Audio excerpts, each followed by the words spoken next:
अस्सलाम वालेकुम। कैसे हैं आप सब? मेरा नाम ज़ैनुल आबदीन है और मेरे यूट्यूब चैनल पे आपको एक बार खुशामदीद, एक बार फिर खुशामदीद। अगर आप मेरे चैनल पे नए हैं तो प्लीज़ बेल आइकॉन प्रेस करके सब्सक्राइब कर दीजिएगा चैनल को। आज जो हमारा टॉपिक है, economic challenges in Pakistan. Economic challenges in Pakistan, ये CSSPMS का है और ये पाकिस्तान अफेयर्स का और करंट अफेयर्स का ये जो है कि टॉपिक है। पाकिस्तान अफेयर्स में तो एज इट इज़ ये टॉपिक आया हुआ है कि इकोनॉमिक चैलेंजेस इन पाकिस्तान। इस पे बहुत सी बार क्वेश्चंस भी आए हैं कि इकोनॉमिक चैलेंजेस बताएं पाकिस्तान के, या उनके इश्यूज बताएं और उनके वे फॉरवर्ड्स क्या है, इन पे भी आज हम बात करेंगे। सो अपना टॉपिक स्टार्ट करते हैं हम। इंट्रोडक्शन।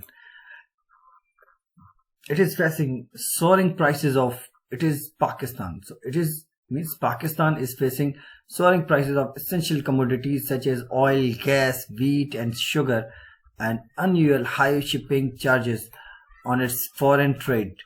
अब जो इंटरनेशनली पाकिस्तान जो है कि इश्यूज देख रहे हैं ऑयल, गैस और वीट का, और शिपिंग चार्जेस हैं अपने ट्रेड में, ये उनके लिए एक इकोनॉमिक चैलेंजेस में आ रहा है। रीजनली जो है it is grappling with economic and financial fall out of the extremely violent situation in Afghanistan. अब जो अफगानिस्तान में फाइनेंशियल और इकोनॉमिक ग्रेपलिंग है, वहाँ पे टेररिज्म की जो कंडीशन है उसकी वजह से भी इकोनॉमी ऑफ पाकिस्तान जो है कि डॉलरम में है। Domestically it is trying to come to grip with a falling rupee value and lack of resources to keep the prices of electricity, gas and oil in check. अब जो रुपये की कीमत है वो दिन ब दिन गिरती जा रही है और उसके बगैर इलेक्ट्रिसिटी, गैस और ऑयल की जो वैल्यू है वो भी गिरती जा रही है। So that is why economy of Pakistan is always in deep trouble and always in hot water. अब थोड़ा सा उसको ओवरव्यू करते हैं। इकोनॉमी ऑफ पाकिस्तान में 23rd largest in the world in power purchasing parity. अब पाकिस्तान जो है कि 23वें नंबर पे है, 23rd नंबर पे है कि भाई पावर परचेजिंग पैरिटी, जिसे P एंड P भी कहा जाता है, triple P। 42nd largest in terms of gross domestic product. अब वो 42nd लार्जेस्ट है ग्रॉस डोमेस्टिक प्रोडक्ट के हवाले से। GDP per capita income is almost 1190, 2001 जून के स्टेट्स के मुताबिक $1190। ये पहले से थोड़ा सा ऊपर हुआ है, कुछ डॉलर ही ऊपर हुआ है 2020 के हिसाब से। GDP by sector, agriculture 19.19%। अब जो एग्रीकल्चर है हमारा, ये किस ज़माने में 90s के दौर में या अर्ली 90s या 80s या 60s के दौर में हमारी जो GDP होती थी वो इस एग्रीकल्चर पे ही बेस करती थी, लेकिन अब एग्रीकल्चर हमारा नीचे आ गया है, बहुत नीचे आ गया है। इंडस्ट्री में 19.12% है एंड सर्विसेज 61.68% है। ये हमारी इस वक्त गुड है। और इन्फ्लेशन रेट 8.4 है। इन्फ्लेशन रेट इज 8.4 2001 की जून की एस्टिमेट्स के हवाले से। लेकिन एग्रीकल्चर का जो GDP सेक्टर के हवाले से नीचे आ रहा है, दैट इज अलार्मिंग कि हमने अपने एग्रीकल्चर, क्योंकि हम एग्रीकल्चरल कंट्री हैं, तो हमें अपनी एग्रीकल्चर इकोनॉमी को ज़्यादा बेहतर करना पड़ेगा, उसमें मॉडर्नाइजेशन लेके आनी पड़ेगी। नाउ इकोनॉमिक चैलेंजेस, सबसे पहले है low tax to GDP, terrorism, water crisis, population rate, lack of business opportunity, corruption, और अगर कोई और भी आपके जहन में आ रहा है तो वो भी आप इसमें ऐड कर सकते हैं। लो टैक्स टू GDP। अब लो टैक्स है GDP से। सबसे पहले पीपल डू नॉट पे डायरेक्ट टैक्सेस। ठीक है, लोग जो है ना डायरेक्ट टैक्सेस नहीं देते, indirect taxes impose on the people, क्योंकि लोगों को डायरेक्ट टैक्सेस से लोग अपने आप को बचाने की कोशिश करते हैं और इनडायरेक्ट टैक्सेस उन पे लगती हैं। ऑलमोस्ट 67-68% जो है कि इनडायरेक्ट टैक्सेस के मद में लोग देते हैं, जिसकी वजह से इन्फ्लेशन रेट बढ़ता है। अब दो तरह की टैक्सेस होती हैं, एक डायरेक्ट और दूसरा इनडायरेक्ट। डायरेक्ट में आता है हमारा income tax, property, wealth, gift, inheritance, corporation, ये जो है कि हमारे डायरेक्ट में है। और ये custom, excise, services, sales tax, VAT stands for value added tax, ये जो है कि हमारे आते हैं इनडायरेक्ट टैक्सेस में। उसके बाद है हमारा term terrorism, the brewing Afghanistan situation. सबसे पहले कि अफगानिस्तान में जो कंडीशन है वहां पे उसकी वजह से हमारी इकोनॉमी बड़ी उसमें है, डॉलरम में है। क्योंकि अगर अफगानिस्तान से जो खुदकश बमबार आते हैं या तालिबान इधर आ जाते हैं तो हमारी जीडीपी का बहुत बड़ा हिस्सा वहां चला जाता है। ना कि हम अपनी इकोनॉमी बेहतर करने के लिए जाते हैं, ना ही हम अपना और चीजें बेहतर करने के लिए जाते हैं। हमारी सारी चीजें उसमें ही चली जाती हैं, अपने टेररिज्म को कंट्रोल करने में हमारा ज्यादातर हमारा जो है कि उधर पैसा इन्वेस्ट होता है। किलिंग ऑफ फॉरेनर्स, अब फॉरेनर्स नहीं आते, क्यों नहीं आते? क्योंकि भाई यहाँ पे टेररिज्म है, उनको सिक्योरिटी प्रॉब्लम है, उनको सिक्योरिटी थ्रेट्स हैं, उनको लाइफ थ्रेट है। देखें गवादर में अब होता है अक्सर कि भाई अब वहां पे हम सुनते हैं कि चीनी इंजीनियर्स को मार दिया गया है। हमने सुना कि कराची में बीच में ये हो रहा था। तो इस तरह से फॉरेनर्स जब नहीं आएंगे, आपके पास इन्वेस्टमेंट नहीं होगी। अगर फॉरेन इन्वेस्टर्स आएंगे तभी आपकी फॉरेन रेमिटेंस बढ़ेगी और आपकी इकोनॉमिक ग्रोथ होगी। वाटर क्राइसिस, अब वाटर क्राइसिस को इस तरह से लिंक किया जाता है कि भाई in past highest share of GDP based on the agriculture per capita. अब पहले जो था हमारा जो है ना एग्रीकल्चर पर कैपिटा में था 19.19 से ऊपर था, अब तो 19.19 आ गया है। इससे पहले हमारी एग्रीकल्चर सबसे ज्यादा होती थी, बाकी नीचे होते थे। और वाटर क्राइसिस की वजह से भी हो रहा है कि कहीं पानी पहुंच रहा है टाइम पे, कहीं नहीं पहुंच रहा है और बहुत से इश्यूज हो रहे हैं। तो इस वजह से हमें जो है कि नीचे ही डे बाय डे जाना पड़ रहा है। और 1500 क्यूबिक मीटर, जब पाकिस्तान को इंडिपेंडेंस मिली थी ये 1500 क्यूबिक मीटर पानी मिल रहा था, लेकिन अब है 1015 cubic metre.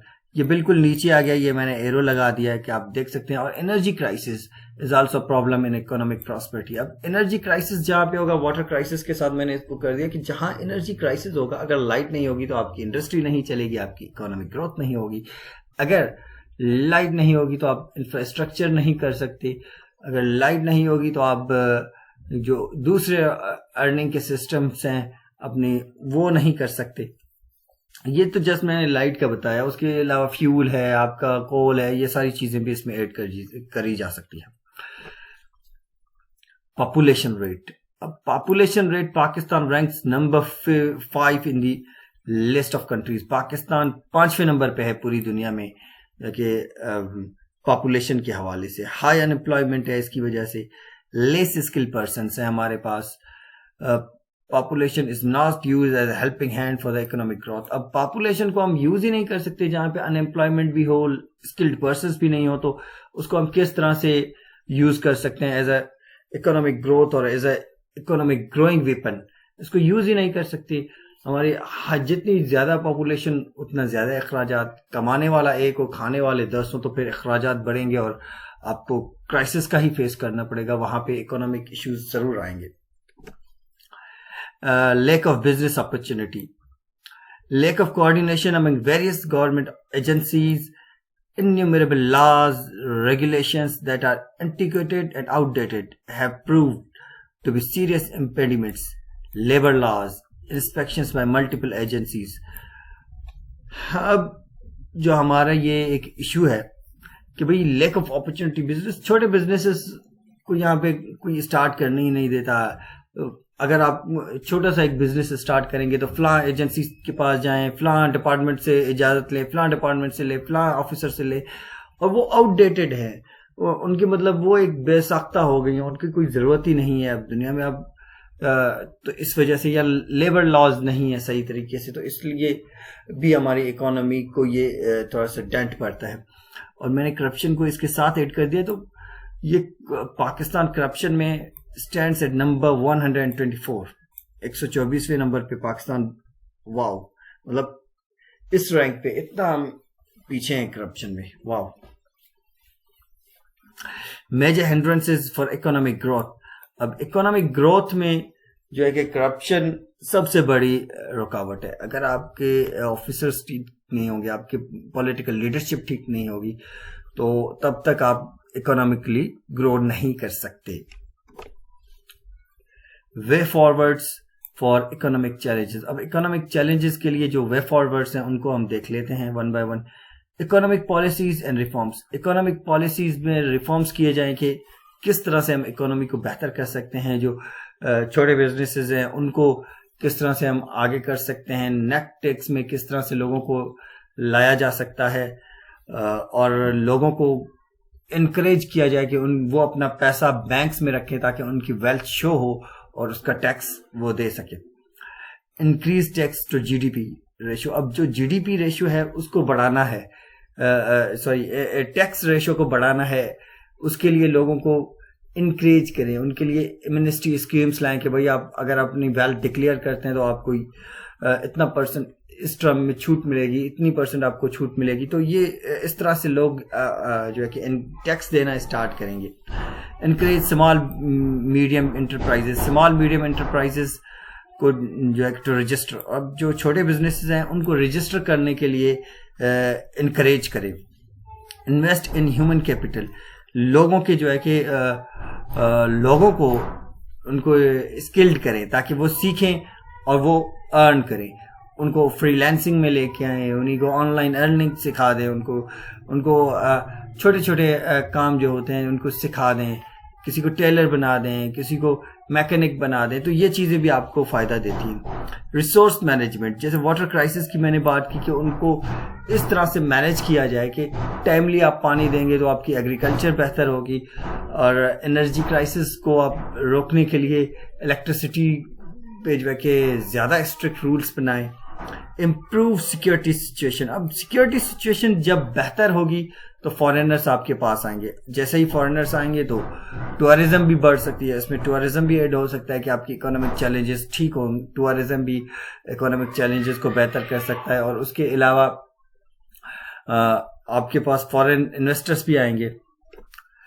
Conclusion, Pakistan economic crisis can not be resolve overnight. अब ये एक रात में तो बिल्कुल ठीक नहीं हो सकते, ये बात तो सही है, लेकिन promoting manufacturing by creating a more investment friendly environment, broadening its tax base and encouraging innovation and modernization in export-led industries are just some of the most urgent measures the government can take to address the growing fiscal and current account deficit. अब जो कि investment friendly environment बनाना है, investment friendly tax बनाना है और encourage करें कि आप जो है कि मॉडर्नाइजेशन की तरफ जाएं, नई टेक्नोलॉजी को लेके आएं यहाँ पे और सिस्टम अपग्रेड करें, उसके लिए आसानी करें। Pakistan must take advantage of this movement of hard won reprieve by building of truly stable and sustainable economy before it once again finds itself in digging its own economic grave. तो अब पाकिस्तान को इस मौके से फायदा उठाना चाहिए और लोगों को नेट टैक्स में लाना चाहिए। उसके अलावा इनके पास कोई ऑप्शन नहीं है। अपनी सिक्योरिटी ठीक करनी है, अपना सिस्टम ठीक करना है, अपने इंस्टीट्यूशंस को ठीक करें, तभी पाकिस्तान जो है कि आगे चल के ज़्यादा स्ट्रांग बन सकता है।